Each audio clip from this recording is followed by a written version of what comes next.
among them. It was beautiful. But my favorite weapon in the whole movie was that little tiny what was it? The dart shooter. He just cocked it, and a single dart went right through that guy's neck.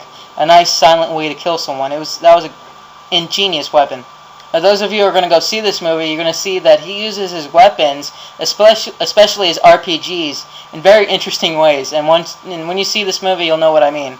Now, the villains in this movie, of course, there's Jigsaw, who, like I said, is played by Dominic West. Now, I think Dominic West is a great actor, but in this movie, I honestly believe his acting was terrible when he became Jigsaw. Before that, he was good, but Jigsaw was just ridiculous. And some scenes with Jigsaw were alright, where, like in the mental institution, you get to see a little bit of that amber of rage come out of him. But other scenes were completely ridiculous, like scenes where he's walking on the street, doing this pimp walk thing, or I have no idea.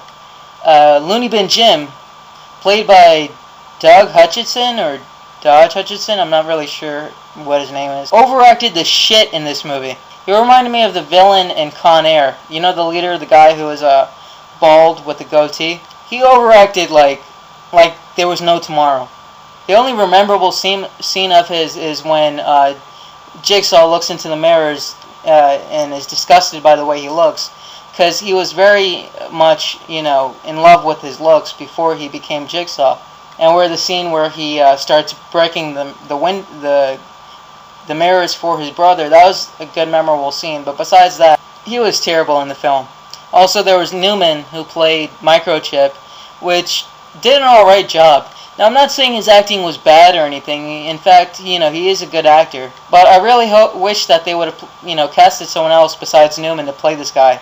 Because right when he came on screen, two things popped in my head: Seinfeld and Jurassic Park. And just the fact that I recognized him from those two other things, took me out of his character.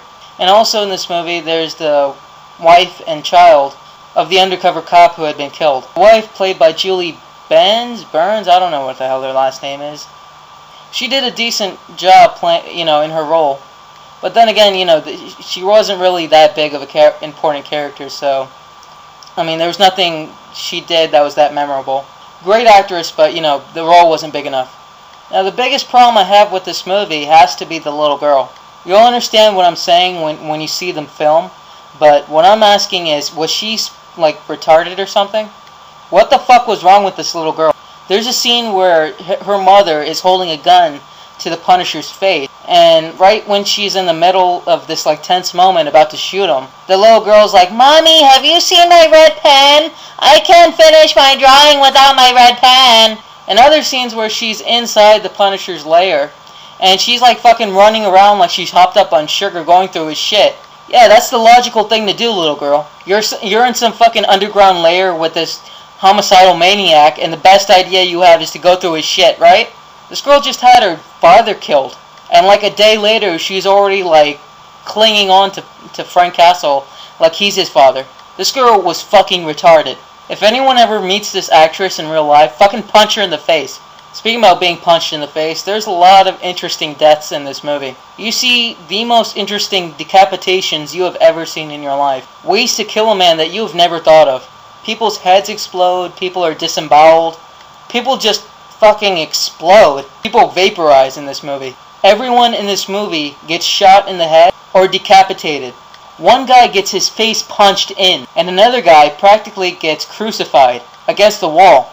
One guy gets a machete right in the middle of his face, and his head just goes into two halves. But the most interesting death, I have to say, is that one scene I was telling you about with the RPG. You're gonna love that scene. Just for the death scenes alone, I would say go see this movie. Okay, and another thing about this movie that kind of was annoying.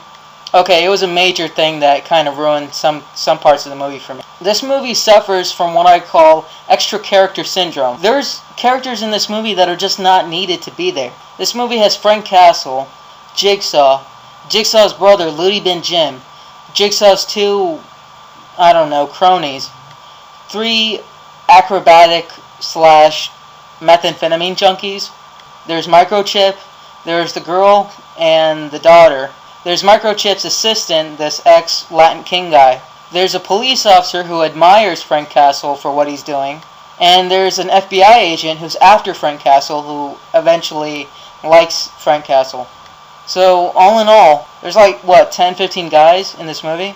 Like, I'm not even counting, the extra henchman or whatever, the number one, number two guy that no one, like, really cares about. I'm talking about, people who have dialogue, main characters. Why so many people?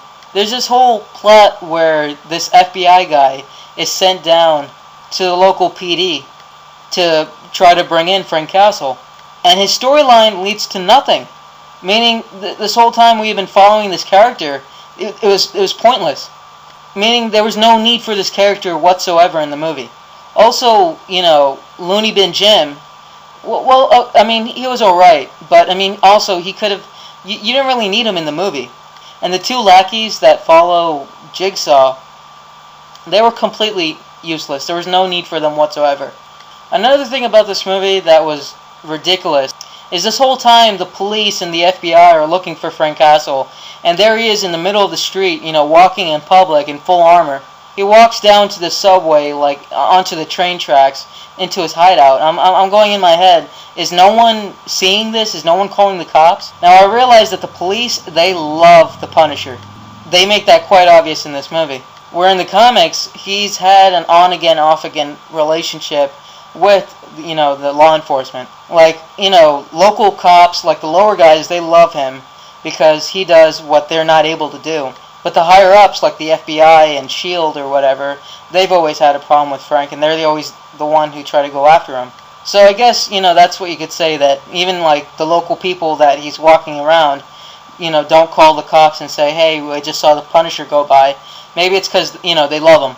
Because, he's pretty much doing what the police officers can. He's getting rid of scum. If some guy was going around over here in Florida killing off gangbangers and rapists and murderers, and I saw him, I wouldn't turn him in.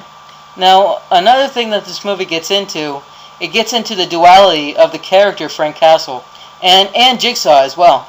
I can't believe how loyal this movie was to the comics. They also bring up Frank Castle's religious side, where he's a devout Catholic. Also, I have to mention that this movie also gets into the mindset of the character Frank Castle, Punisher, a lot better than any movie has ever done before. Now, in the 2004 movie, they did a great job on showing how much of a tortured soul he was, after the death of his family. But they never got, deeper than that. As to in this movie, where they show that not only, is he a man in pain, but he's also a God-fearing man, where he knows that one day he is going to be punished for his sins. That he's doing this for the greater good. That's like the ultimate sacrifice, where he knows he's going to burn for eternity for doing all of this murder, and the fact that he's never going to be able to see his wife and children again speaks a lot about his character. Also, this movie did a really good job on showing what opposites that Jigsaw and Punisher are. Punisher believing in God, where Jigsaw does not believe in God. Frank Castle, not caring about his looks, where, Jigsaw is very self-conscious about his looks. Just like in the scene when right before he becomes Jigsaw, when he's Billy Rosati, he's very vain, looking into every mirror he can, fixing his tie, looking at his face. And where, there's Punisher, where he catches his reflection in the mirror, and he notices that his nose is broken, and he uses a pencil to fix his nose. Now, the story in this movie was alright, but the